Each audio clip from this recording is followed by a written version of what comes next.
Hello students, welcome back. So आज इस lecture के अंदर हम देख लेते हैं नई ऑर्गेनरी प्लास्टिड्स के बारे में। उसको डिटेल के अंदर डिस्कस करते हैं और क्लोरोप्लास्ट को भी साथ में डिस्कस कर लेते हैं। सो हम सबसे पहले अगर प्लास्टिड्स की बात करें तो प्लास्टिड्स जो ऑर्गेनरी है ये प्लांट्स और एल्गी के अंदर प्रेजेंट होती है, जबकि एनिमल के अंदर ये एब्सेंट होती हैं। अब ये ऐसी ऑर्गेनरी हैं जो कि डबल मेम्ब्रेनस होती हैं, इनके अंदर भी सर्कुलर डीएनए प्रेजेंट होता है, राइबोसोम्स प्रेजेंट होते हैं, यानी ये वही करेक्टरिस्टिक्स रखती हैं जो कि माइटोकॉन्ड्रिया के अंदर होती हैं, यानी ये भी सेल्फ रेप्लिकेटिंग होती हैं, हम ये कह सकते हैं। अब इसके बाद बात करें तो प्लास्टिड्स जो हैं ये स्टोरेज और फोटोसिंथेसिस के दो मेन फंक्शंस को परफॉर्म करती हैं। इनकी फिर आगे डिफरेंट टाइप्स आती हैं, उनके बारे में डिस्कशन कर लेते हैं। प्रोप्लास्टिड जो है वो दो टाइप्स के अंदर डिवाइड होता है, एक ल्यूकोप्लास्ट और एक एटियोप्लास्ट। अब प्रोप्लास्टिड्स क्या होते हैं? प्रोप्लास्टिड ऐसे इमेच्योर और डेवलपिंग प्लास्टिड्स होते हैं जो कि यंग होते हैं, यानी हम कह सकते हैं कि जो प्लास्टिड अभी नए बन रहे हों, जो यंग हों, जो इमेच्योर हों, जो डेवलपिंग स्टेज के अंदर हों, ऐसे प्लास्टिड्स को हम प्रोप्लास्टिड्स कहते हैं। अब इन प्रोप्लास्टिड्स को हम दो कैटेगरीज के अंदर डिवाइड करते हैं, एक ल्यूकोप्लास्ट के अंदर और एक एटियोप्लास्ट के अंदर। अब एटियोप्लास्ट कौन सा प्लास्टिड है? ये एक ऐसी टाइप ऑफ ल्यूकोप्लास्ट है जो कि अगर उसको एक्सपोजर मिले लाइट का तो वो आगे दो कैटेगरीज के अंदर डिवाइड हो जाता है, एक क्लोरोप्लास्ट और दूसरा क्रोमोप्लास्ट के अंदर। इन सब की डिस्कशन करते हैं, लेकिन अभी मैं बेसिक आपको सिर्फ इनकी क्लासिफिकेशन बता रहा हूं कि प्रोप्लास्टिड्स को हम किस तरह से डिवाइड करते हैं।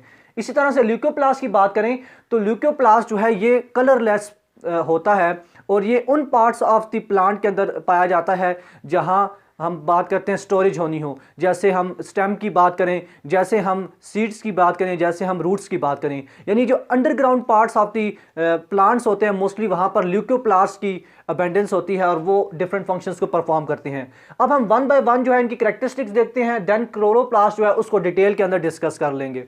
तो सबसे अगर पहले मैं बात करूँ ल्यूकोप्लास्ट की, तो ल्यूकोप्लास्ट के बारे में मैंने आपको बताया कि ये एक तो कलरलेस होंगे और ये वहाँ पर पाए जाएंगे जहाँ पर स्टोरेज का काम होगा, जैसे रूट्स के अंदर, जैसे स्टेम्स के अंदर और जैसे सीड्स के अंदर। अब इन स्टोरेज की बिना पर कि ये कौन से कंपाउंड को, कौन से ऑर्गेनिक कंपाउंड को स्टोर करते हैं, इनकी बेसिस पर हम ल्यूकोप्लास्ट को तीन कैटेगरीज के अंदर डिवाइड करते हैं। यहाँ पर आपने देखना है पहली कैटेगरी जो हमारे पास है वो अमाइलोप्लास्ट है। अमाइलोप्लास्ट ऐसे टाइप ऑफ ल्यूकोप्लास्ट हैं जो कि किसको स्टोर करते हैं? वो स्टार्च को स्टोर करते हैं। एक बात। दूसरी इसकी हम बात करें तो दूसरे नंबर पर आते हैं प्रोटीनोप्लास्ट। जैसा कि नाम से जाहिर हो रहा है, ऐसे प्लास्टिड्स जो कि प्रोटीन को स्टोर करते हैं उनको हम प्रोटीनोप्लास्टिड कहते हैं। और नेक्स्ट तीसरे नंबर पर जो हमारे पास टाइप आती है वो एलियोप्लास्ट। अब एलियोप्लास्ट ऐसे प्लास्टिड्स हैं, ऐसी टाइप ऑफ ल्यूकोप्लास्ट हैं जो कि लिपिड्स की स्टोरेज को करते हैं, उनको हम क्या कहते हैं? उनको एलियोप्लास्ट कहते हैं। सो ये तीन तरह की डिवीजन आपको पता होना चाहिए ल्यूकोप्लास्ट के हवाले से कि कौन कौन सी चीज़ों को स्टोर करते हैं। और इसी से क्वेश्चन भी बन जाता है कि which type of leucoplast stores the lipids. So ये तीन ऑप्शन ये होंगे, एक चौथा नन ऑफ दीज दे दिया जाएगा और आपसे पूछा जाएगा। सो आपको पता होना चाहिए जो लिपिड स्टोर करेंगे वो एलियोप्लास्ट होंगे, जो प्रोटीन स्टोर करेंगे वो प्रोटीनोप्लास्ट होंगे, और जो स्टार की स्टोरेज करेंगे उसको हम अमाइलोप्लास्ट कहते हैं। सो ये यहाँ पर क्लियर हो गया। अब हम नेक्स्ट जाते हैं क्रोमोप्लास्ट के ऊपर। क्रोमोप्लास्ट ऐसे पिगमेंट्स को स्टोर और सिंथेसाइज करता है जो कि अदर देन ग्रीन हो, यानी अदर देन ग्रीन जितने भी कलर्स या पिगमेंट स्टोर करने होते हैं, सिंथेसाइज करने होते हैं, वो ये जो क्रोमोप्लास्ट है वो करता है। और ये कहाँ पर पाया जाता है? ये प्लांट्स की फ्लावर्स की पेटल्स के अंदर पाया जाता है। जो राइपेंड फ्रूट्स होते हैं वहाँ पर जो कलर सिंथेसिस होती हैं, यानी जहाँ पर जो कलर मिलते हैं, पिगमेंट्स होते हैं, वो सारे के सारे क्रोमोप्लास्ट होते हैं।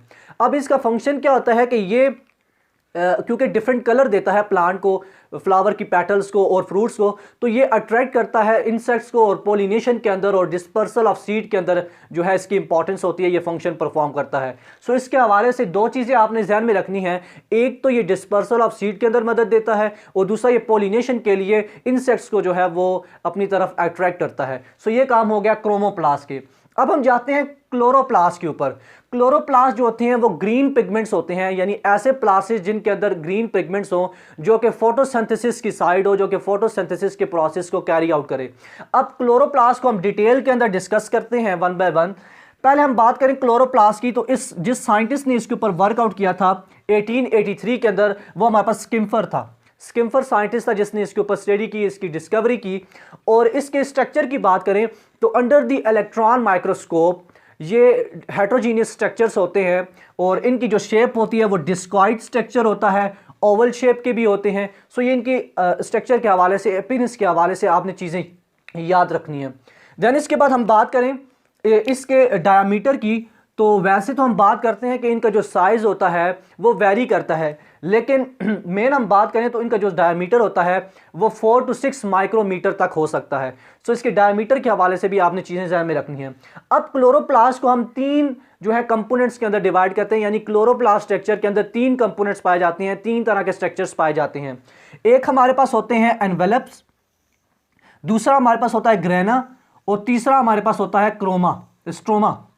अब इन्वेलप की बात करें तो इन्वेलप जो है वो हमारे पास मेम्ब्रेन से बना होता है, डबल मेम्ब्रेन से बना होता है। इसके हवाले से हम स्ट्रक्चर के अंदर भी बात करेंगे। अगर आप इन्वेलप के बारे में आपको बताऊं तो ये जो मैंने यहाँ पर क्लोरोप्लास्ट ड्रॉ किया है, इसके अंदर ये जो आपको 2 मेम्ब्रेन्स इसकी नज़र आ रही हैं जो इसके इंटरनल स्ट्रक्चर को कवर करती हैं, इसको हम इन्वेलप बोलते हैं क्लोरोप्लास्ट का।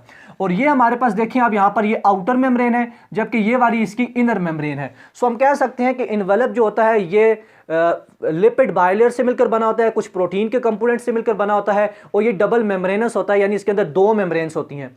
उसके बारे में डिटेल में हम डिस्कस करते हैं इसकी दोनों मेम्ब्रेन्स को कि इनके क्या फंक्शंस होते हैं। देन हम बात करें ग्रेना। अब ग्रेना आपने समझना है कि हमारे पास जो क्लोरोप्लास्ट का मैट्रिक्स होता है वहाँ पर कुछ थैलाकॉइड स्ट्रक्चर्स होते हैं, वेसिकल्स होते हैं, फ्लैटन सैक्स होते हैं जो कि एक दूसरे के ऊपर पाइल अप हो जाते हैं जैसे कॉइन्स होते हैं, और वो एक स्ट्रक्चर बनाते हैं जिसको हम ग्रेना कहते हैं। सो यहाँ पर अगर आप देखें, इसको मैंने जूम करके यहाँ पर बनाया है, इसको अगर आप देखें तो ये जो स्ट्रक्चर्स हैं हमारे पास जो एक दूसरे के ऊपर पाइल अप हुए हैं, इन स्ट्रक्चर्स को हम थैलाकॉइड्स कहते हैं। सो एक जो हमारे पास स्टॉक ऑफ थैलाकॉइड्स है जो कि ऑलमोस्ट हम कहते हैं 50 थैलाकॉइड से मिलकर बनता है, उस स्टॉक को हम क्या कहते हैं, ग्रेना कहते हैं।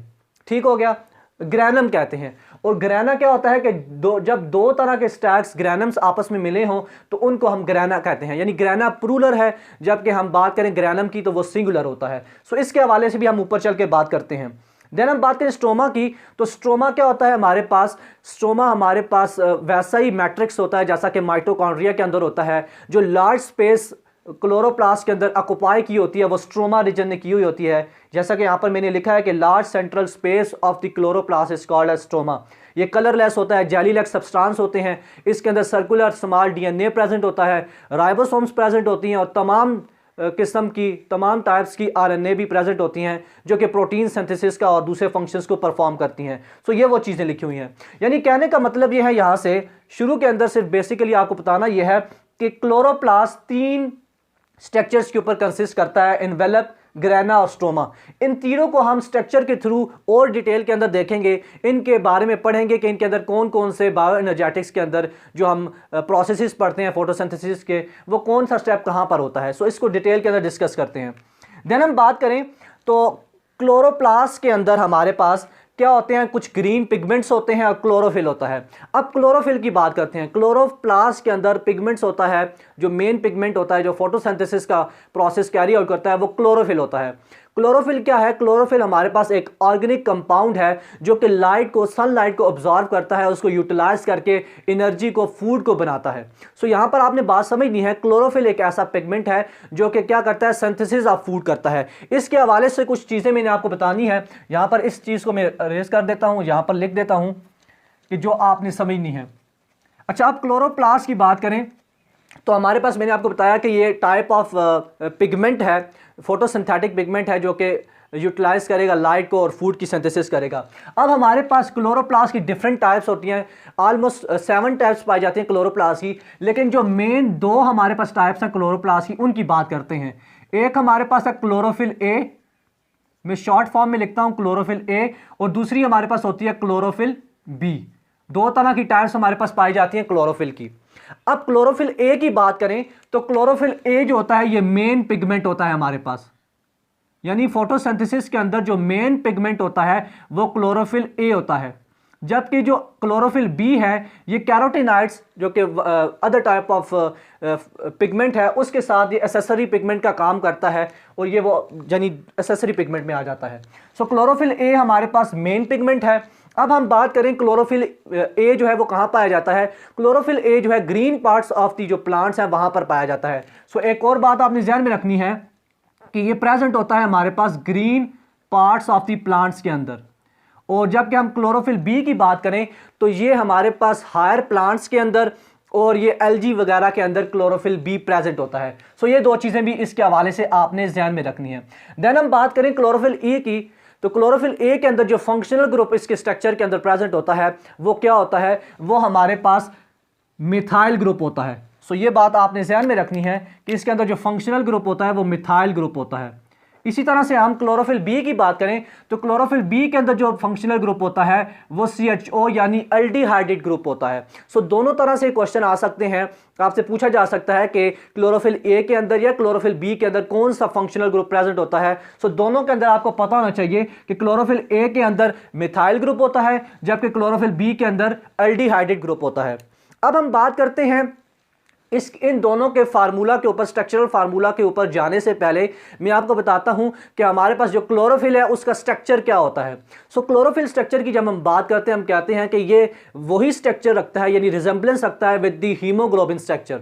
अब हीमोग्लोबिन स्ट्रक्चर के अंदर भी वही सारे फाइटोल ग्रुप्स होते हैं, पोरफायरिंग रिंग होता है, लेकिन जो एक डिफरेंस और मेन डिफरेंस जो आता है हीमोग्लोबिन और क्लोरोफिल के स्ट्रक्चर के अंदर वो ये आता है कि हमारे पास जो क्लोरोफिल होता है उसके अंदर जो सेंट्रल एटम होता है वो मैग्नीशियम आयन होता है। सो ये मेन चीज़ आपने ध्यान में रखनी है MCQs के हवाले से कि क्लोरोफिल एटम के अंदर, क्लोरोफिल के स्ट्रक्चर के अंदर जो सेंट्रल एटम होता है वो कौन सा होता है, वो मैग्नीशियम आयन होता है। जबकि हीमोग्लोबिन की जब हम बात करते हैं तो वहां पर आयरन आ जाता है जो फेरस फॉर्म के अंदर प्रेजेंट होता है। सो दोनों तरह से आपने चीज़ों को ध्यान में रखना है। देन हम बात करें तो क्लोरोफिल क्या है, साइट ऑफ फोटोसिंथेसिस है, यानी यहाँ पर फोटोसिंथेसिस का प्रोसेस जो है वो कैरी आउट होता है प्लांट सेल्स के अंदर। अब हम जाते हैं इसके स्ट्रक्चर के ऊपर, दोनों का स्ट्रक्चर लिखते हैं, जो डिफरेंस है वो आपको बताऊंगा, एक ट्रिक भी बताऊंगा जिसकी मदद से आप उस स्ट्रक्चर को आसानी से याद कर पाएंगे। अब यहाँ पर मेन जो स्ट्रक्चर है उसके बारे में आप जानते हैं कि हमारे पास कार्बन होता है, हाइड्रोजन होता है, ऑक्सीजन होता है, नाइट्रोजन होता है और मैग्नीशियम होता है। इसके अंदर क्लोरोफिल बी के अंदर भी इस तरह से ही होता है, कार्बन होता है, हाइड्रोजन होता है, ऑक्सीजन होता है, नाइट्रोजन होता है और मैग्नीशियम होता है। यानी बेसिक जो स्ट्रक्चर है दोनों के अंदर, उसके अंदर एलिमेंट्स की बात करें तो ये 5 तरह के एलिमेंट्स प्रेजेंट होते हैं, carbon, hydrogen, oxygen, nitrogen and magnesium. अब आप इसको किस तरह से याद रखेंगे, इसको आप इस तरह से याद रखेंगे, देखिए यहां पर इस तरह से याद रखेंगे con Mg, CHON con Mg से आप याद रखेंगे इसको। अब इसके अंदर यानी हमने बताना है कि कितने कार्बन्स होंगे क्लोरोफिल ए के अंदर, कितने हाइड्रोजन होंगे, कितने ऑक्सीजन होंगे, उनको आपने याद रखना है। अब इन दोनों स्ट्रक्चर्स के अंदर जो डिफरेंस है ना वो इन ऑक्सीजन का यानी ऑक्सीजन का और हाइड्रोजन का आ जाता है, और चीजें जो है एलिमेंट्स वो उनकी तादाद सेम रहती है। अब यहां पर देखें कार्बन दोनों के अंदर 55 होते हैं, यहां पर भी और यहां पर भी। इस तरह से हाइड्रोजन की बात करेंगे, ऑक्सीजन की, वो ट्रिक की मदद से आपको बताऊंगा किस तरह से आप याद रखेंगे, क्योंकि बेसिक डिफरेंस इन दोनों के दरमियान ही आता है। देन हम नाइट्रोजन की बात करें तो नाइट्रोजन दोनों के अंदर 4 होते हैं, और जो मैग्नीशियम है वो 1 होता है जो कि सेंट्रल एटम का काम करता है। सो ये स्ट्रक्चर को हर बच्चे को याद रहता है कि कार्बन 15 होते हैं, नाइट्रोजन 4 होते हैं और मैग्नीशियम 1 होता है दोनों क्लोरोफिल टाइप्स के अंदर। लेकिन जो डिफरेंस आता है और जो अक्सर बच्चे भूल जाते हैं वो हाइड्रोजन और ऑक्सीजन के बारे में है कि क्लोरोफिल ए के अंदर कितने हाइड्रोजन ऑक्सीजन होंगे और क्लोरोफिल बी के अंदर कितने होंगे। तो उसके लिए बेसिक जो आपने चीज़ ध्यान में रखनी है, जो ट्रिक आपने ध्यान में रखनी है, वो आपको बता देता हूँ। सो आप इसको किस तरह से ट्रिक की मदद से याद कर सकते हैं ये आपने समझना है। हमारे पास आपने 2 वर्ड्स याद रखने हैं, एक आपने याद रखना है 725 और 706, बस ये 2 वर्ड आप ज़हन में रखेंगे तो आप इन दोनों के दरमियान डिफरेंस याद कर पाएंगे, इन दोनों के स्ट्रक्चर्स को बारे में समझ पाएंगे। सो एक आपने याद रखना है 725 यानी 725 और एक याद रखना है 706। अब 725 जो है ये क्लोरोफिल ए के अंदर है और ये जो है ये क्लोरोफिल बी के अंदर है। अब हम इसको किस तरह से इस फार्मूले के अंदर पुट करेंगे ये आपने देखना है मेरे साथ। सो 725 है तो यहाँ पर हम 2 का पेयर लिखेंगे 72 और साथ में 5 लिख देंगे ऑक्सीजन के लिए। यानी ये स्ट्रक्चर आ जाएगा हमारे पास क्लोरोफिल ए का, जिसमें 72 हाइड्रोजन होंगे और 5 ऑक्सीजन होंगे। इसी तरह से क्लोरोफिल बी के लिए आपने ये चीज़ लिखनी है। अब यहाँ पर आप लिखें, ये हाइड्रोजन के आप लिखेंगे 70 और 6 जो बच जाएगा वो ऑक्सीजन के नीचे लिख देंगे, यानी हाइड्रोजन 70 है और ऑक्सीजन 6 है। सो इस तरह से बेसिक जो स्ट्रक्चर्स फार्मूलास हैं क्लोरोफिल ए और क्लोरोफिल बी का, वो आप इस ट्रिक की मदद से याद कर सकते हैं। सो आई होप कि यहाँ सब चीज़ें जो हैं वो आपको समझ आ गई होंगी। अब हम चलते हैं स्ट्रक्चर के ऊपर और इनके फंक्शंस के बारे में पढ़ते हैं। सो ये बेसिक जो इन्वेलप आपको नज़र आ रहा है क्लोरोप्लास्ट का, ये 2 चीज़ों पर कंसिस्ट करता है, एक आउटर मेम्ब्रेन और एक इनर मेम्ब्रेन। अब आउटर मेम्ब्रेन की बात करें तो ये जस्ट लाइक जैसा कि हमने बात की माइटोकॉन्ड्रिया के अंदर, जैसे माइटोकॉन्ड्रिया की आउटर मेम्ब्रेन के अंदर कुछ स्पेशल टाइप ऑफ प्रोटीन्स होती हैं जो कि ट्रांसफरिंग ऑफ मॉलिक्यूल्स के अंदर मदद देती हैं, जिनको हम पोरेंस कहते हैं, वही इस क्लोरोप्लास्ट की आउटर मेम्ब्रेन के अंदर भी प्रेजेंट होती हैं।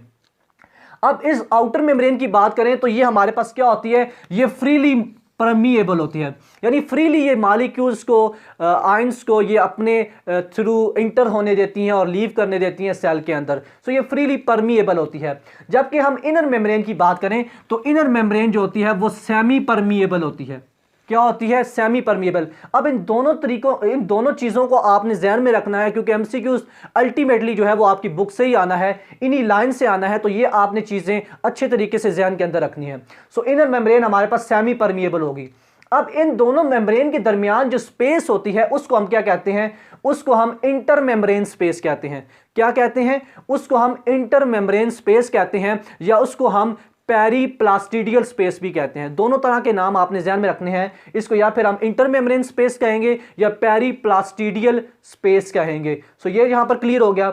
अब यहां पर इस इन्वेलप के अंदर ये जो लार्ज पोर्शन, सेंट्रल पोर्शन आपको नजर आ रहा है, जो मैट्रिक्स का काम कर रहा है, इसको हम स्ट्रोमा कहते हैं। और ये कलरलेस होता है, ग्राउंड मास होता है, जिसके अंदर सर्कुलर डीएनए, राइबोसोम्स, आरएनए और डिफरेंट दूसरी तरह के जो कंपाउंड्स हैं वो प्रेजेंट होते हैं।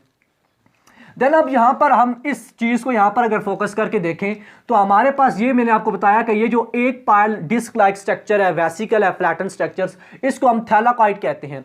और थैलाकॉइड आपने ध्यान में रखना है कि थैलाकॉइड हमारे पास डबल लेयर होता है, 2 लेयर से मिलकर बनता है। और इसी थैलाकॉइड के ऊपर जो है फिर क्लोरोफिल जो पिगमेंट्स हैं वो अरेंज होते हैं और वो लाइट की एब्जॉर्प्शन करके देन आगे फर्दर जो है वो फोटोसिंथेसिस का जो प्रोसेस है उसको कैरी आउट करते हैं। सो थैलाकॉइड के हवाले से आपने ये ध्यान में रखना है कि इसकी जो मेम्ब्रेन्स है उसके ऊपर क्लोरोफिल अरेंज होते हैं।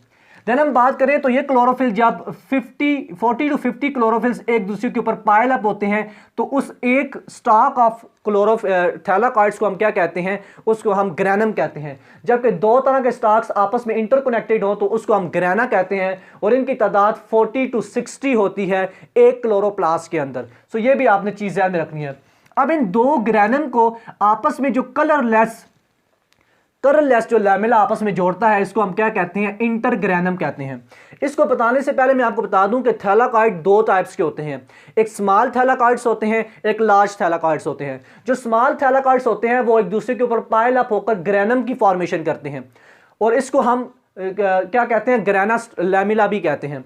लेकिन जो लार्ज थैलाकॉइड्स होते हैं वो क्या करते हैं कि वो 2 ग्रैनम को आपस में कनेक्ट करते हैं और ये कलरलेस होते हैं। सो एक बात आपने ध्यान में रखनी है लार्ज थैलाकॉइड्स के हवाले से, एक तो वो कलरलेस होंगे, दूसरा वो 2 ग्रैनम को आपस में कनेक्ट करेंगे, और तीसरा इनको हम क्या कह सकते हैं? इनको हम इंटरग्रैनम भी कह सकते हैं। यानी लार्ज थैलाकॉइड को हम इंटरग्रैनम भी कह सकते हैं, इसी को हम स्ट्रोमा लैमेली भी कहते हैं, और इसी को हम फ्रिट्स चैनल भी कहते हैं। 3 तरह के मैंने नाम आपको बताए, तीनों तरह से आपको ध्यान के अंदर होने चाहिए। अगर क्वेश्चन थोड़ा सा फेर के एग्जामिनर ने बना दिया तो आपके लिए मुश्किल हो सकती है। तो तीनों नाम आपको दोबारा से रिवाइज करवा देता हूं, रिकॉल करवा देता हूं।